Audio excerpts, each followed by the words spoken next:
te sing 171 vers 1.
Ek kyk op na die berge.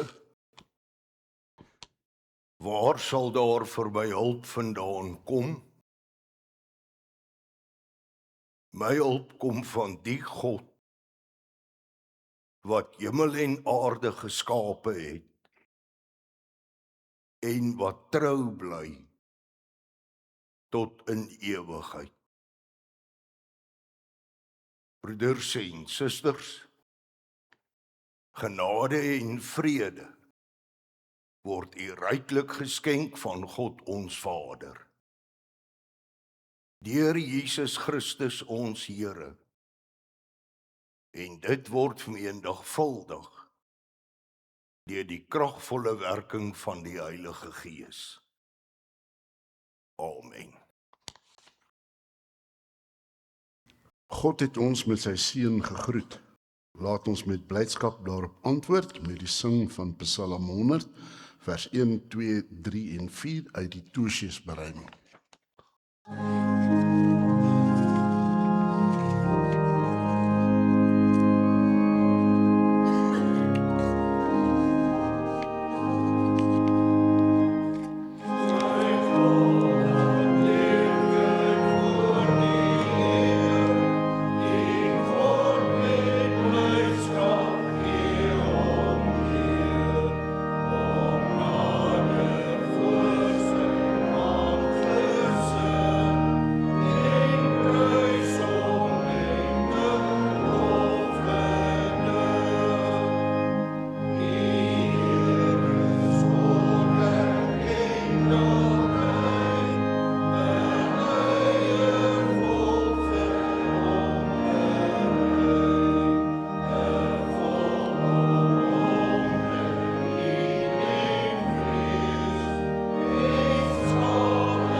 Kom ons bely ons geloof saam met die kerk van alle eeue.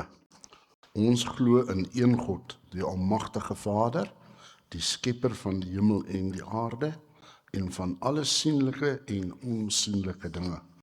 En in een Heer, Jesus Christus, die enige gebore Seun van God, gebore uit die Vader voor alle tye, God uit God, lig uit lig, waaragtige God uit waaragtige God, verwek, nie gemaak nie, een in wese met die Vader, deur wie alle dinge ontstaan het, wat terwille van ons, die mense, en terwille van ons saligheid, neergedaal het uit die hemel, vlees geword het deur die Heilige Gees uit die maagd Maria, en mens geword het, wat selfs vir ons gekruisig is onder Pontius Pilatus, gelei het en begrawe is, en op die derde dag weer opgestaan het volgens die skrifte, wat opgevaar het na die hemel en wat sit aan die regterhand van God die Vader, wat weer sal kom met heerlikheid om te oordeel die wat nog lewe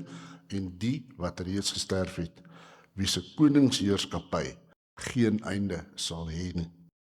En in die Heilige Gees, die Heer en lewendmaker, wat van die Vader en die Seun uitgaan, wat saam met die Vader en die Seun aanbid en verheerlik moet word, wat gespreek het deur die heilige profete.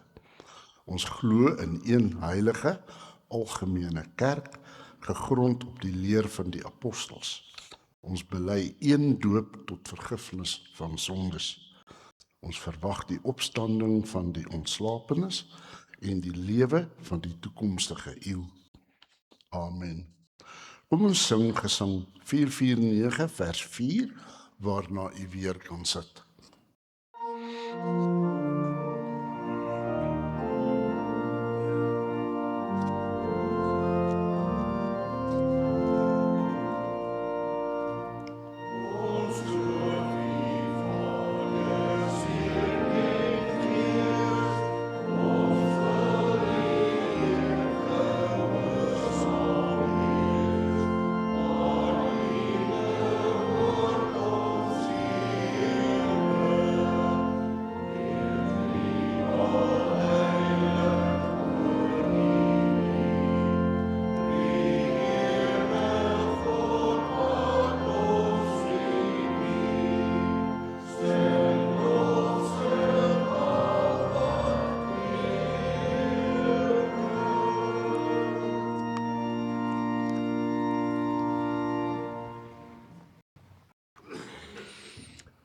Broers en susters, God se wet eis liefde van ons. Hoor hoe som Jesus die wet vir ons in Matteus 22, verse 35 tot 40 op. En een van hulle, 'n wetgeleerde, het hom met 'n vraag probeer vastrek. Meneer, vra hy, wat is die grootste gebod in die wet? Jesus antwoord hom, jy moet die Here jou God lief hê met jou hele hart en met jou hele siel en met jou hele verstand. Dit is die grootste en die eerste gebod. En die tweede, wat hiermee gelyk staan, is, jy moet jou naaste lief hê soos jouself. In hierdie twee gebooie is die hele wet en die profete saamgevat. Kom ons sing nou gesang 308 vers 1, 2 en 5.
Gemeente van ons Here Jesus Christus. Ons skriflesing kom vanoggend uit die Ou en die Nuwe Testament. Uit die Ou Testament lees ons uit die boek Eksodus, hoofstuk 25 vanaf vers 10 tot en met vers 22. En uit die Nuwe Testament, uit die boek Openbaring, hoofstuk 21, vers 1 tot 5, 22 tot 27, en dan hoofstuk 22, vers 3 tot 5. Julle moet 'n ark van doringhout maak, 1,25 meter lank, 3/4 meter breed en net so hoog. Jy moet dit binne en buite met suiwer goud oortrek en 'n goue lys daarom vassit. Verder moet jy 4 goue ringe giet wat aan die onderste 4 hoeke vasgesit moet word, sodat daar 2 ringe aan elke kant is. Jy moet draaghoute van doringhout maak en dit met goud oortrek. Dan moet jy die draaghoute deur die ringe aan weerskante van die ark steek, om die ark daarmee te dra. Die draaghoute moet in die ringe van die ark bly en mag nooit uitgehaal word nie. In die ark moet jy die getuienis van die verbond sit, wat ek jou sal gee. Dan moet jy 'n deksel van suiwer goud maak, 1,25 meter lank en 3/4 meter breed. Maak 2 gerubs van geslaag goud op die kante van die deksel, 1 links en 1 regs. Die gerubs aan weerskante van die deksel moet so gemaak word dat hulle 'n eenheid met die deksel vorm. Hulle vlerke moet uitgesprei wees oor die deksel, sodat hulle dit bedek. Die gerub se gesigte moet na mekaar toe wees en hulle moet afkyk op die deksel. Jy moet die deksel bo op die ark sit en daar binne die getuienis wat ek jou sal gee. Daar sal ek jou ontmoet. Ek sal met jou praat van die deksel af, tussen die 2 gerubs uit, wat op die ark met die getuienis is. Al my bevele vir die Israeliete sal ek jou van daar af gee.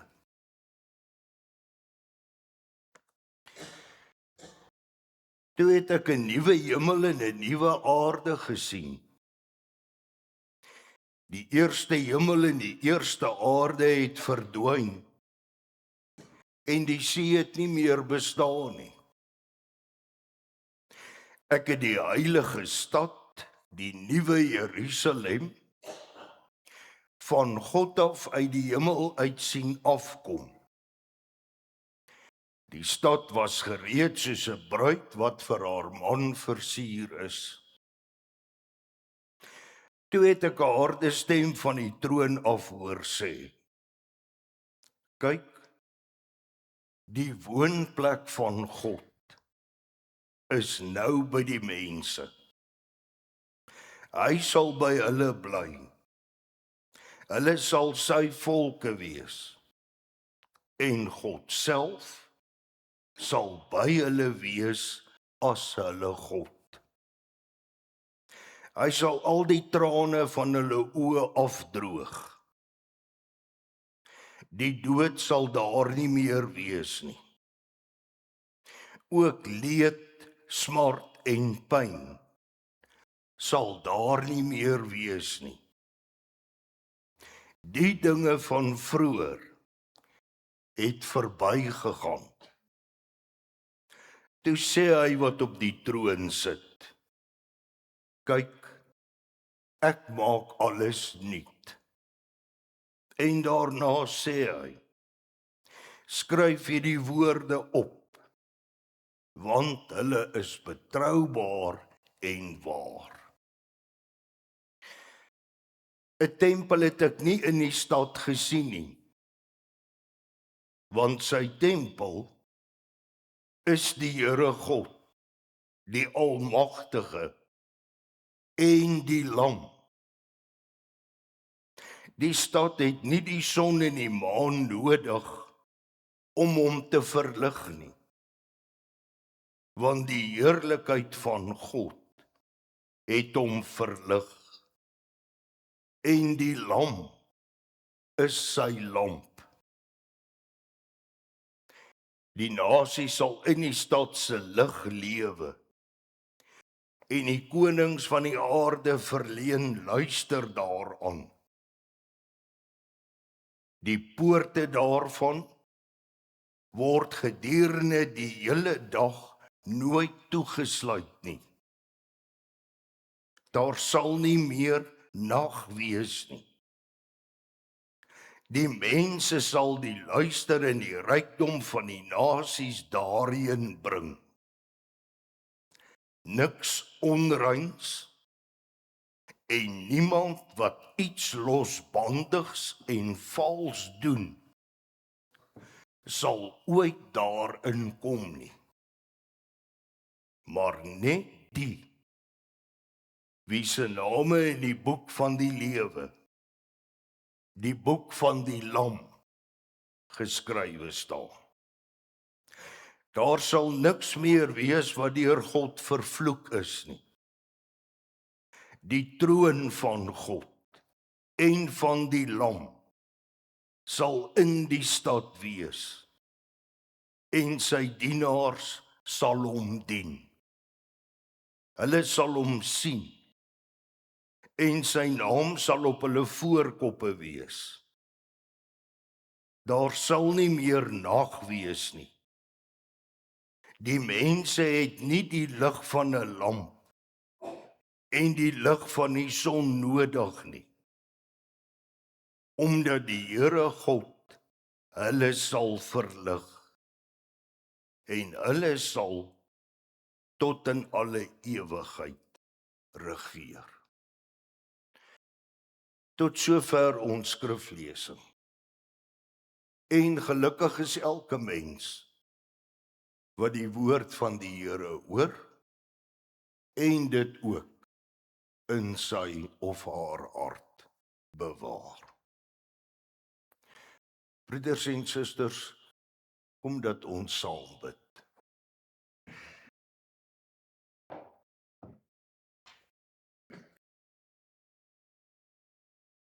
Ons Vader in die hemel,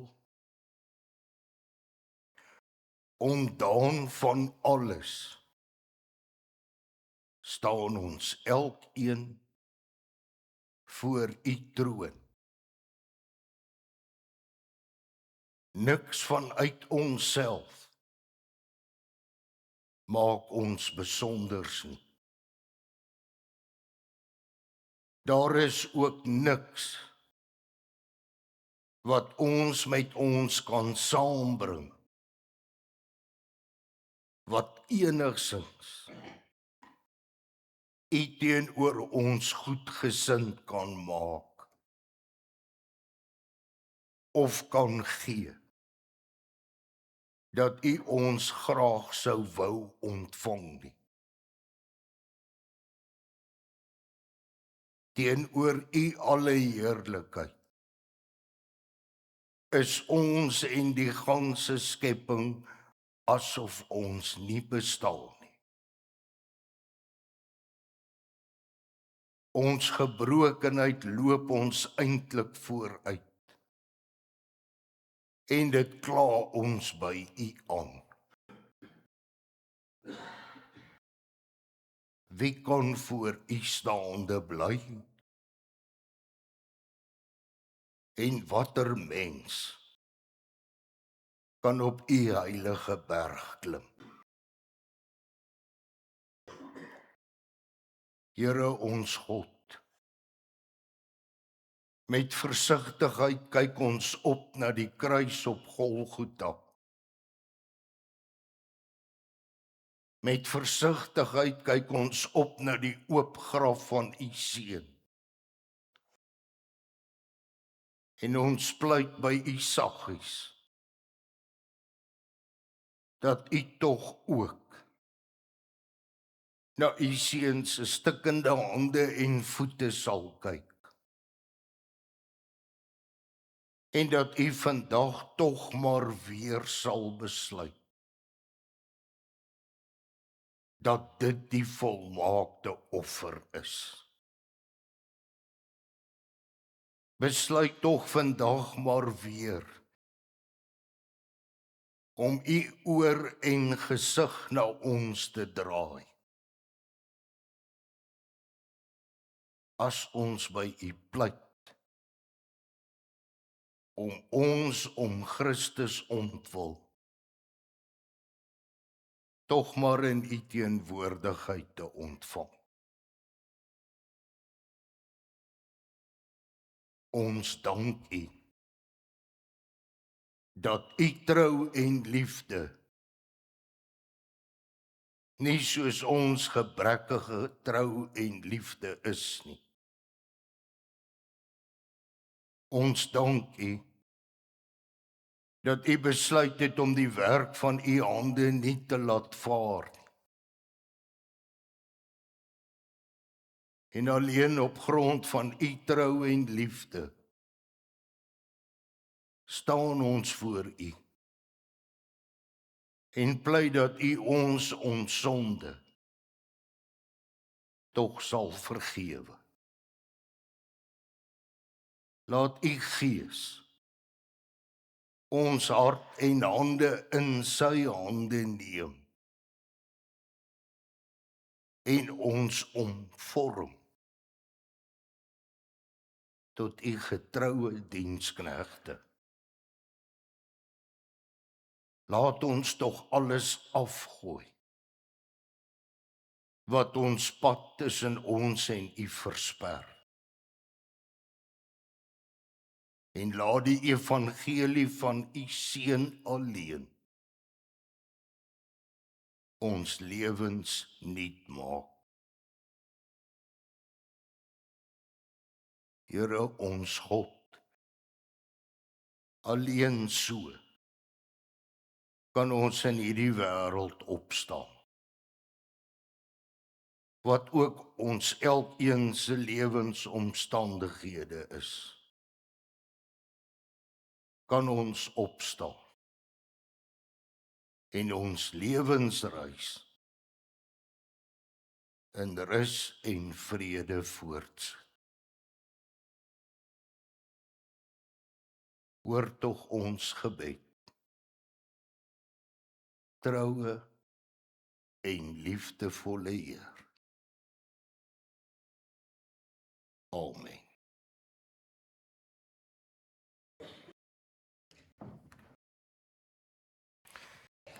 Gemeente, kom ons sing vervolgens Gesang 597, die eerste, tweede en vyfde strofe.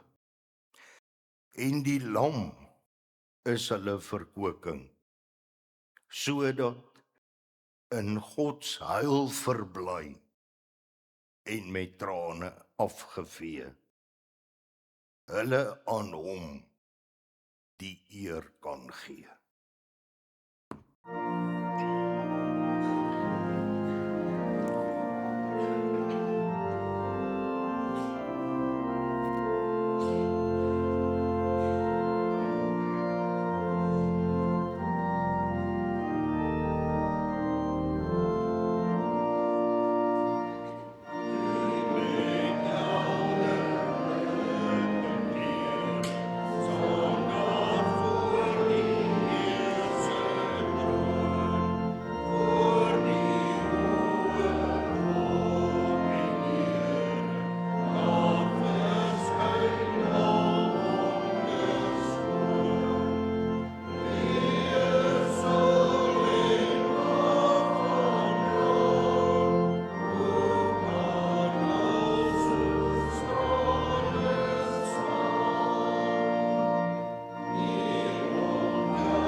Die profeet Maleagi het in sy dag die priesters aangekla en vir hulle gesê, God sê, my volk gaan ten gronde weens 'n gebrek aan kennis, insig, wysheid. Broeders en susters, ons ken al van kindsbeen af die Bybel en moet ons by sê, vaagweg. En die basiese verloop van die geskiedenis. En dan is daar tussenin skrifgedeeltes wat vir elkeen van ons iets baie besonders is en dit onthou ons redelik goed. Maar dis die probleem. Omdat ons vaagweg die geskiedenis in die Bybel ken. As ons nou uit die Bybel lees, dan gaan sit ons nie met die Bybel en lees die Bybel asof vir die eerste keer om mooi te hoor wat daar staan nie. Want hierdie gedagtes onthou van die Bybel is eintlik besig om dit wat die Bybel vir ons sê, bietjie vir ons eintlik te vervaag. Die verbondsark is in opdrag van God vervaardig. Tydens Israel se woestynreis het God aan Moses opdrag gegee om die tabernakel, wat maar 'n draagbare tempel was, om dit te laat vaardig, en dan ook 'n klomp heilige voorwerpe wat in die tabernakel geplaas moes word. En so het God ook opdrag gegee in fynste detail en besonderhede dat die verbondsark vervaardig moes word. En dan lees ons in Exodus dat God vir Moses sê, as ek met jou in die toekoms dan gaan praat en vir jou bevele gee, dan gaan ek dit daarvan af die verbondsark doen. Want die verbondsark was gesien as iets soos die troon van God hier op aarde.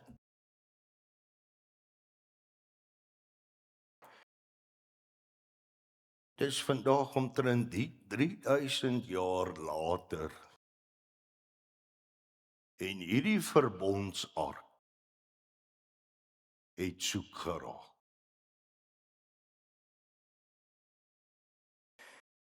In die afgelope jare, daar was ook 'n opgange in die geskiedenis. In die afgelope jare is daar weer naarstigtiglik begin soek na die verbondsark. En dan veral deur die ortodokse Jode. En eintlik kan 'n mens 'n bietjie begrip daarvoor hê dat hulle nou weer na die verbondsark begin soek, sonder om dit goed te praat, maar 'n mens kan tog 'n bietjie begrip daarvoor hê, want hierdie verbondsark was die tempelvoorwerp waarom alles gedraai het.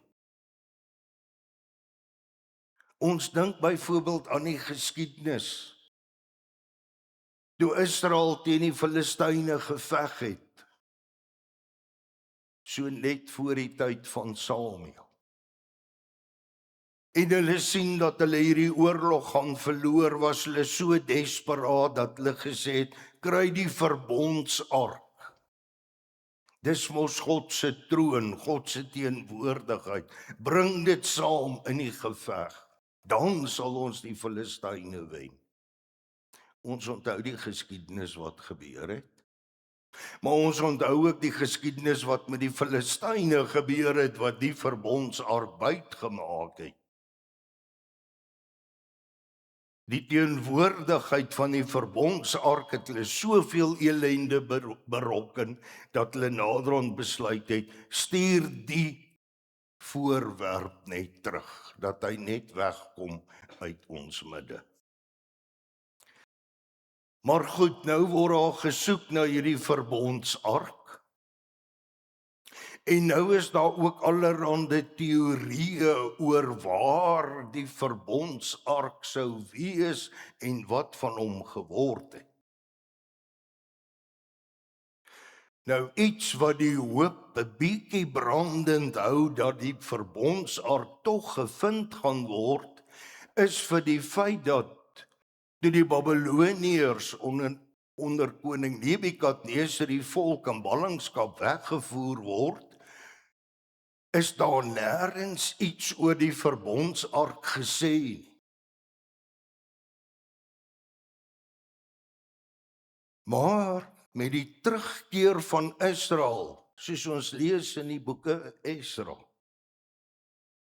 is daar ook niks gesê oor die terugkom of die terugbring van die verbondsark nie. So iets moes met die ark daar in Israel gebeur het.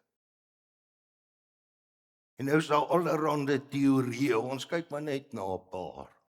Daar's die teorie dat onder koning Hizkia, toe Sanherib van die Assiriërs die stad omsingel het, wat hy nie ingeneem het nie, sou koning Hizkia dalk saam met 'n klomp ander waardevolle items ook die verbondsark vir hom gegee het, net om aan hom belasting te betaal dat hy moet teruggaan. Dis 'n teorie.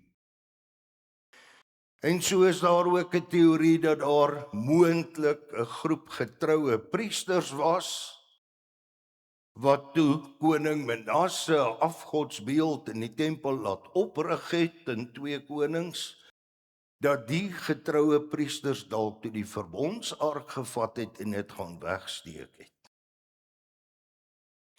En ook in buitebybelse bronne, die boeke wat ons nou maar noem die apokriewe boeke. So is daar byvoorbeeld 'n boek met die titel 2 Makabeërs. Daarin word bespiegel dat die profeet Jeremia die ark in 'n grot sou gaan wegsteek. In 'n ander apokriewe boek met die titel 2 Baruch word daar weer bespiegel dat met die Babiloniese inval die aarde as ware oopgeskeur het en die ark ingesluk het, om daar bewaar te bly totdat die koninkryk van Israel weer herstel sou word. Allerhande teorieë. Die skokkende dat daar in hierdie wêreld baie gelowiges, Christene is, wat openlik of heimlik hoop dat die verbondsark weer gevind mag word. Daar selfs baie Christene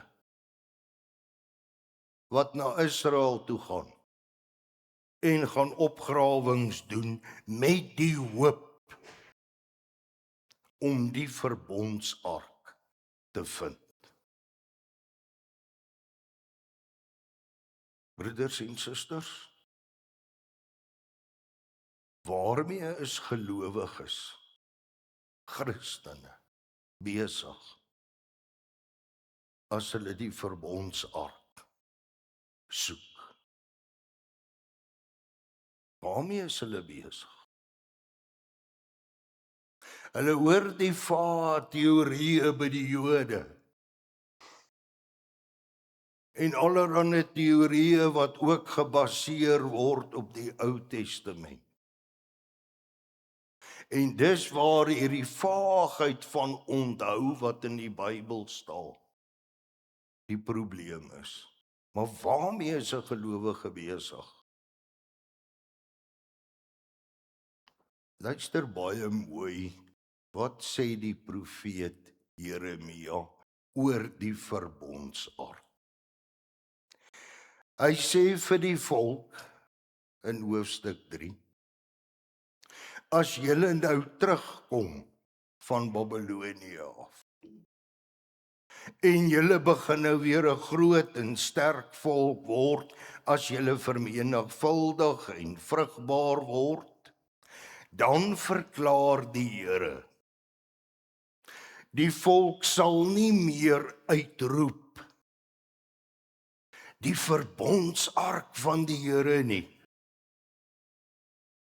Die verbondsark sal nie in die hart opkom of onthou of gemis word nie. Dit sal ook nie weer gemaak word nie. In die tyd sal Jerusalem die troon van die Here genoem word, nie meer die verbondsark nie. En al die nasies sal daarheen versamel, na die teenwoordigheid van die Here self in Jerusalem. Die verbondsark was die troon van God, of simbool van die troon van God hier op aarde. God het opdrag gegee dat die verbondsark vervaardig moet word, en God het ook baie streng maatreëls rondom die verbondsark met die volk getref. Maar die verbondsark se tyd het verbygegaan. Dis uitgedien. Hoor wat sê Openbaring, ek het 'n harde stem van die troon af hoor sê, kyk, die woonplek van God is by die mense, God self. Nie 'n houtkas wat sy teenwoordigheid versimboliseer of iets van die geaardheid nie. God self sal by hulle woon, hulle sal sy volk wees, en God self sal hulle God wees. 'n herwonne verbondsark pas nie in die prentjie in nie. Nie op grond van die profesie van die profeet Jeremia nie. En dit pas ook nie in die prentjie van die evangelie soos ons dit in die Bybel lees nie. Wie heimlik hoop dat die ark gevind mag word, het die evangelie verloor.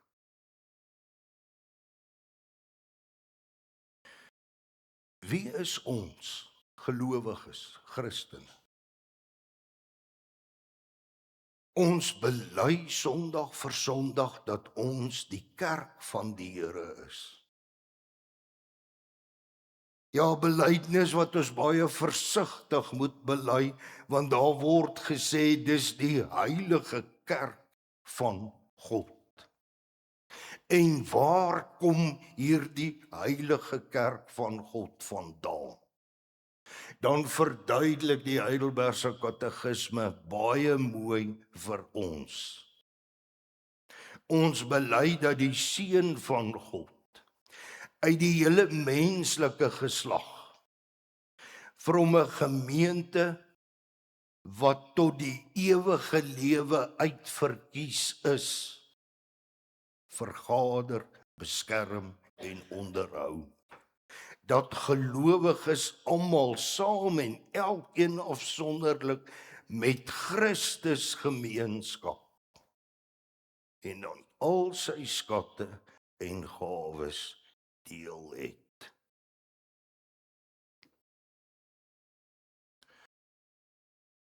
As iemand vandag die ark sou ontdek of opgrawe, is dit hoogstens 'n klomp planke wat verrot het, wat besig is om stof te word. En los dan nou maar die planke daar, dat dit rustig verder stof word. Hoe lyk die tempel wat die evangelie verkondig?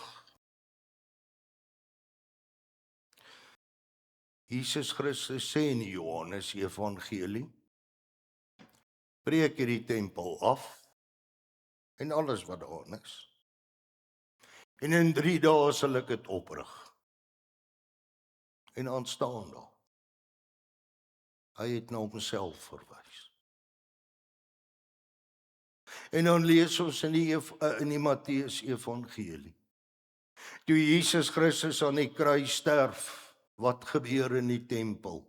Die voorhangsel skeur middeldeur en daarmee is die einde van die era van die tempel geproklameer. Dit het hulle doel gedien, maar hulle doel is uitgedien. Efesiërs sê, julle gelowiges is 'n gebou. In Christus sluit die hele gebou saam en dit verrys tot 'n heilige tempel vir die Here. In wie julle ook saam opgebou word as geestelike huis waarin God woon.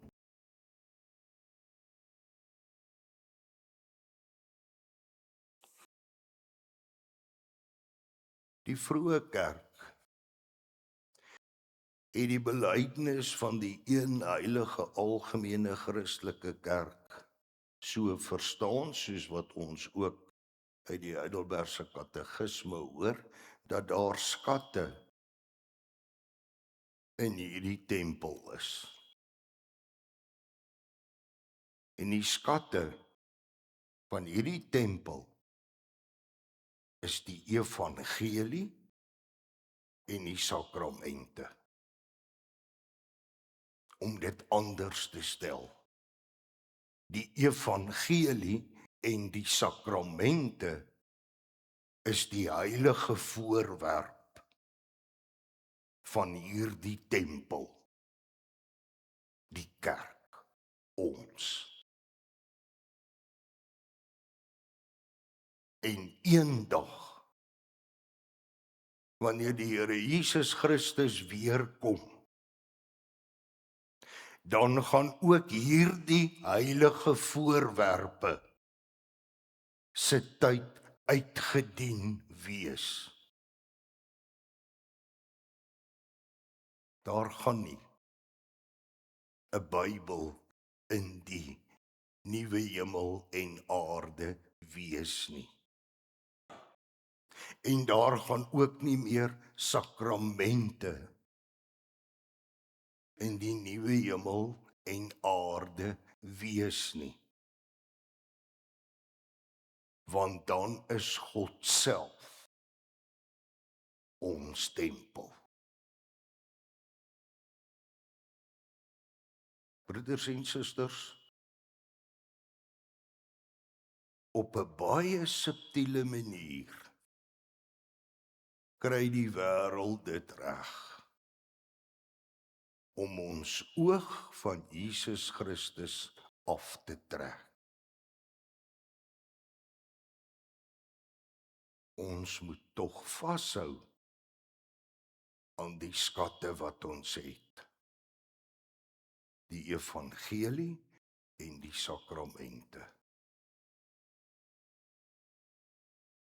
Want vandag al staan die tempel waarvan die ou profeet Jesegiel al gepraat het, wat vandag beskryf word as die derde tempel wat gebou moet word. Hy's klaar gebou. Kyk net om uself rond. Mag elkeen wat 'n oor het, tog goed hoor. Amen.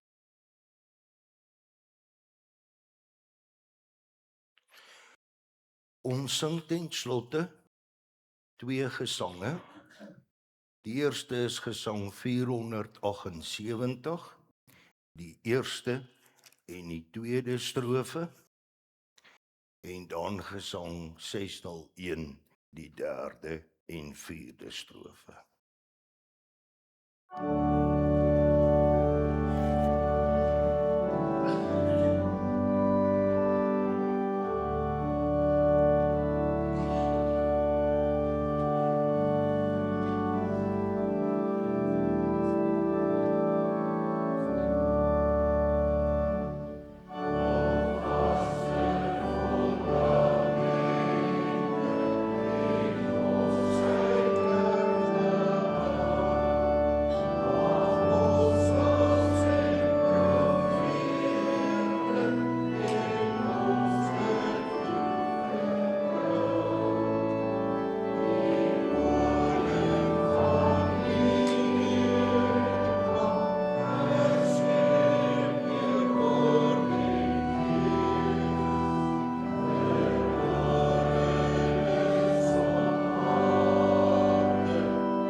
ontvang die seën van die Here en gaan in vrede.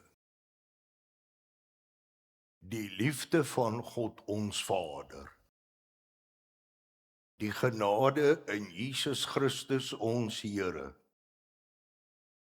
en die troostvolle gemeenskap van die Heilige Gees, bly met u elkeen. Amen.